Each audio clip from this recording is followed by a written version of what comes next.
Hi, everybody. I'm going to tell you about my communication plan for my final project for this policy class. My project is on Seattle Public Schools ethnic studies, and more specifically on a proposed math ethnic studies framework. As I am a math teacher and my interest in professional development is around math, but also social justice, I thought this was a perfect project to choose. So my plan is to share this with interested colleagues at a professional development meeting sometime later this year. I do have a teacher leadership position at my school around professional development, so this actually kind of falls in line perfectly with the sort of thing I might be doing anyway with staff members at my school.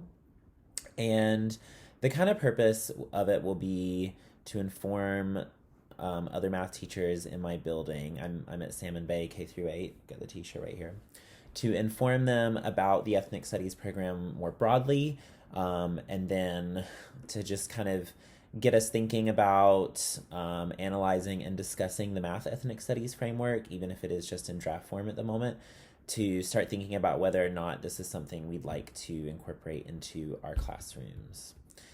Right, so I'm going to start off, and forgive me, I'm just going to keep looking to the side here so I can see my notes.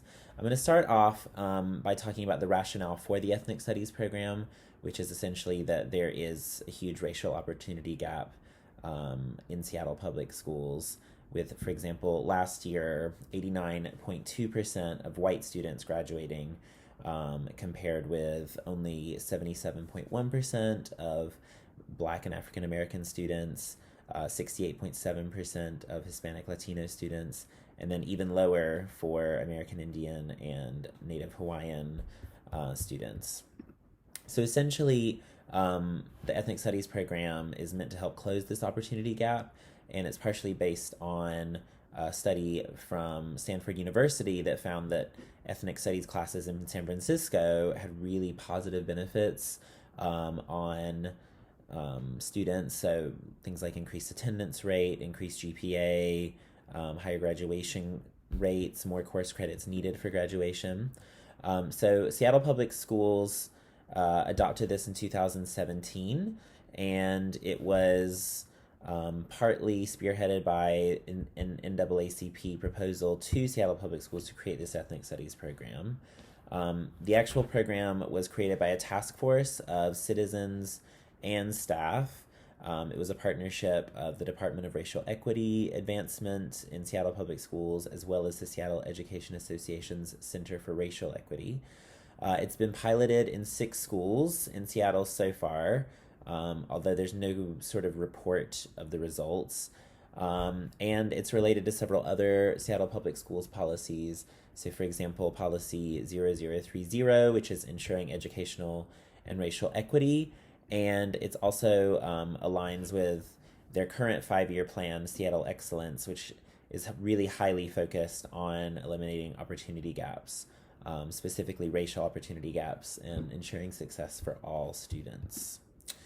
Um, so let's see. So the current state of ethnic studies, currently, uh, it really, it focuses largely on the experiences of communities of color. The curriculums are written by interested SPS educators, and you do have to go through like an application process to become one of those curriculum writers. Currently, there are 8 different subject areas that have an ethnic studies framework. So, American government, ancient world history, ELA, elementary, secondary science, U.S. history, Washington state history, and world history. And so these frameworks cover all core academic subjects except for math. So math seems to be one of the last ones to be coming in. And like I said, currently it's still in draft form. Now, the language on the Seattle Public Schools website says that educators who want to create ethnic studies lessons and units can do so using the frameworks.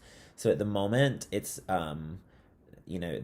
implementation has not been communicated to all Seattle Public Schools teachers. Like, I personally have not really heard about it at my school, even though I know there's been more talk about it at union meetings I've been to And as I said, some schools have piloted it, but at the moment, teachers don't have to teach it. We just can if we would like to.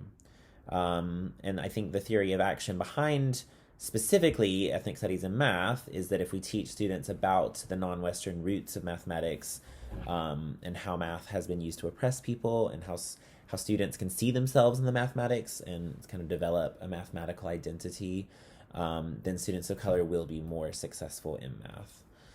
So the framework, just like the other subjects frameworks, focuses on 4 central themes of origins, identity, and agency, power and oppression, history and resistance, history of resistance and liberation, and reflection and action. And then each of these themes contains a definition, learning targets, and essential questions. Just from my analysis, I saw lots of other themes emerging, like collectivist thinking, understanding modern systems of oppression, mathematical identity and agency, redefining what math is, lots of history of mathematics, and then there is also a fair bit that relates directly to some of the standards for mathematical practice as well. There has been support for this math ethnic studies framework from professional organizations like the National Council of Teachers of Mathematics, as well as the Association of Mathematics Teachers, Educators Standards for Teacher Preparation. But from my analysis of sort of more general public opinion that I got from reading articles from lots of news resources, as well as some blogs and Reddit posts, is that the general public comments have been overwhelmingly negative.